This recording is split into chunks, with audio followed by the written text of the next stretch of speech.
First, I'm Jenna Wolf. That's the Hall of Famer Chris Carter. That is Nick Wright. Coming off a good holiday weekend. Yes. Absolutely. Happy Easter, happy Passover. You know what I just did for the 150th time?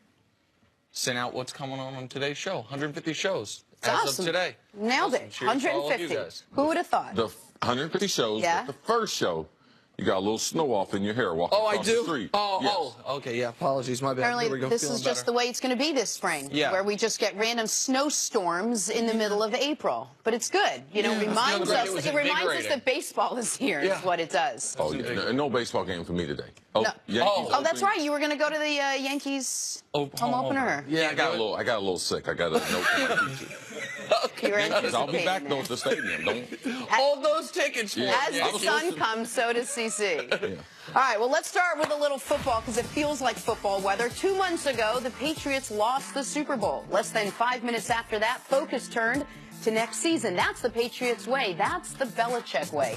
All business. But it has seemed to rub some the wrong way, including Rob Gronkowski, who's reportedly decided to come back to the team next season on one condition: Tom Brady stays. And it's been leaked Gronk isn't thrilled with Belichick.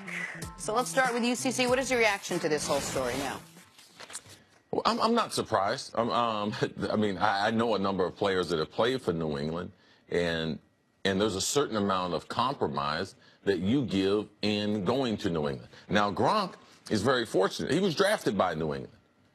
He's gotten a second contract with New England, but Gronk had a lot of health issues, had a lot of question marks as far as his durability when he came from Arizona and they drafted him. They drafted him in the second round. Now, where are you going to get a player like Rob Gronkowski in the second round? So I have to be careful when I say this is New England developed him. They made him into who he is.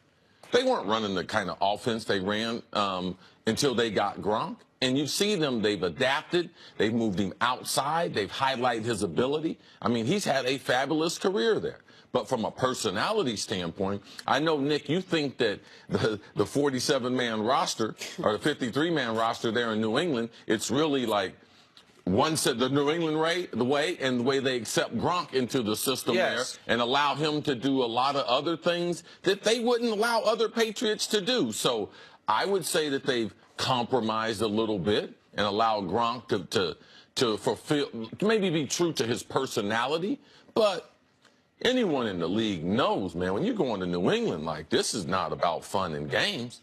Like, this is not about having a good time. This is about constant. It's like going to a football factory, and everything is going to be so condensed. Everything's going to be so intense on a daily basis. It's not going to be as fun as the other teams in the league. So I believe that Gronk, he's benefited from being in New England because I believe it's given him the type of discipline and the career where they can highlight his ability. But I'm not surprised, that Gronk is not happy in New England. But one thing that is not a benefit of being drafted by the Patriots and being there your entire career is you do not have the perspective of how the other side lives. And that means not only do you probably believe that the fun they're having in Philadelphia is maybe way more fun than they're actually having, but you also have no idea how miserable 3-13 feels. How about 5-11? Right. What about even 8-8? Yeah. What about missing the playoffs? Exactly right. What if, forget being one of the worst teams in the league, what about just being, where Los Angeles Chargers were last year? You're in a bunch of games, you're mediocre, but you're not going to the postseason. Gronk's been in the league 8 years. The Patriots in those 8 years have made the Super Bowl 4 times. They've won the Super Bowl 2 times. He obviously was not a part of one of those Super Bowl wins as far as the actual game, but was a part of the season. So I understand why for him, he might be feeling like, man, the winning stuff it's great, but it's not everything. Kevin Durant had an interesting quote this weekend. He was asked about the ejections and the technicals, and his quote said it was, quote, "After winning the championship, I learned that much hadn't changed. I thought it would fill a certain void. It didn't." And I do wonder if for a player such as Gronk, he is to a place where, whatever part of me needed to be satiated by being a champion, that is now satisfied. I see Philly, the fun they have. What about Jacksonville? They were a Final Four team. They seem to be having a lot of fun. We see the type of team Los Angeles is seeming to trying to build. That looks a lot of fun. And what's going on in New England, like as you've said before, not a whole lot of fun in New England. Well, you know, you said something interesting, Cece. You said you make certain compromises and sacrifices when you come play for the Patriots, because the Patriots have this thing called the Patriot way, and we kind of laugh and mock it. But for all the non-fun days and nights that you have during the season as a football player, at the end of it, you are playing in the postseason for the most part in recent history, and you are most likely, you know, in it until the very end, and it could very well be yours to win. And those are the sacrifices you make. But I don't understand what the fun is that you could potentially have if you're not playing for the Patriots. Because isn't this about winning? Isn't the goal winning? Winning is part of the goal, but as a professional athlete, you'd like to be able to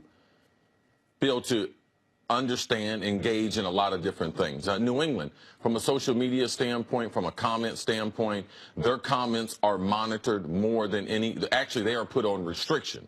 So the personalities that you see with the Patriots, they're not their personalities. Everyone is told what to say, how to react, and how they will treat things. Their injuries they won't talk about. They won't talk about their teammates. And there's a sense that, Jen, I can understand your question, winning, but there's also a sense of lack of appreciation in the building. There is a new appreciation for the players? Yeah, absolutely. For what they do. Okay. There is a lack of appreciation for what they do. They feel like they can replace you. It's an organization that has a reach that can reach out and get veteran players and be able to plug them in. And everything in New England's about money. It's not about doing your job, but it's about money. And even when you do your job, you're not going to be paid on the rate that other players are paid in the league. So you have to compromise as far as what you're going to do socially. You have to compromise as far as the amount of money that you're going to be able to make. And every day in New England, you can lose your job. Now, that's not everywhere in the league. Every time you walk into one Patriot way, you can lose your job. They are trying to replace you on a regular basis more so than the other teams. And when you say restriction, just think back to this year. Gronk said, I want to talk about the celebrations. I'm not supposed to talk about the celebrations. I want to talk about it. They told me not to talk about the celebrations. That might seem like a petty, silly thing. No, I get that. But it's just the lack of freedom. There are a lot of, no matter what your job is or no matter what your place in the world is, I think people enjoy having the freedom to do things even if they're not going to do them. Right? If we think about the just big picture outside of things, like I'm not going to go be a part of a political protest today, but I'd be furious if all of a sudden FS1 said, hey, Nick, by the way, you're not allowed to in your own time go be a part of that. You know, does that make sense? That just the ability to live your own truth. I understand why Gronk and the winning, he's numb to it. He's always won. Like, as a pro, he's never had a bad year. It's not like you can remember, oh, man, that 1, 6, and 10 years sucked. Like, that's never happened with them. The great Walter Payton, after years and years of losing with the Bears, he finally won with Mike Ditka, the great season they had. And after the game, someone interviewed him, and they asked him, Walter, you finally reached the pinnacle of your pro career. How does it feel? And he said, I'm a little disappointed. I thought there would be more there. Now, yes, people want to win, but winning can't be the end all because they wouldn't keep playing year after year after year. There are other things that you have to accomplish as a professional. You saw Danny Amendola decide to leave after changing his career, leaving the Rams, coming to New England. The last 3 years, he's taken a salary reduction. He saved them in the playoffs this year. Right. And you saw when he left to go to Miami, he finally got compensated. What Gronk tweet to him? Man, good luck. And congrats, you're free. You're free and happy. Yeah. Yeah.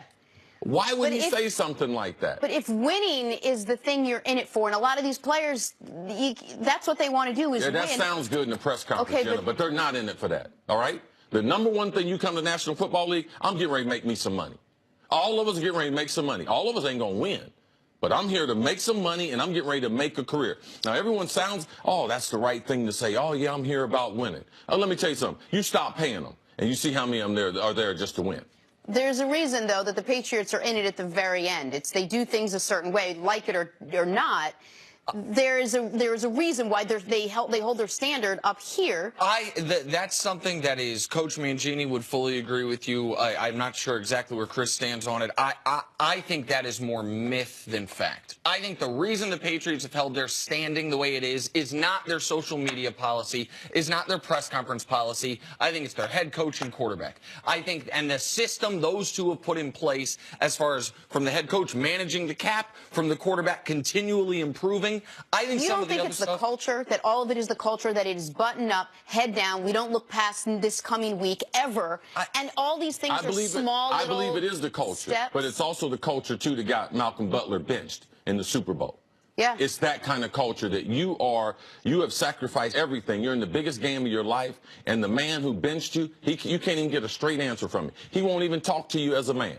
So you talk about the Patriot way, yeah, there's some benefits to it, but there are a bunch of drawbacks. And there's also 31 other teams that you can play for and have some fun. Well, Malcolm Butler actually made some news by speaking today. We're going to get to that in a bunch in a second, but we will switch gears on the other side because there's a title game tonight. Will Nova win its second title in 3 years? Next on First Things First. and two of the best highlights of the year.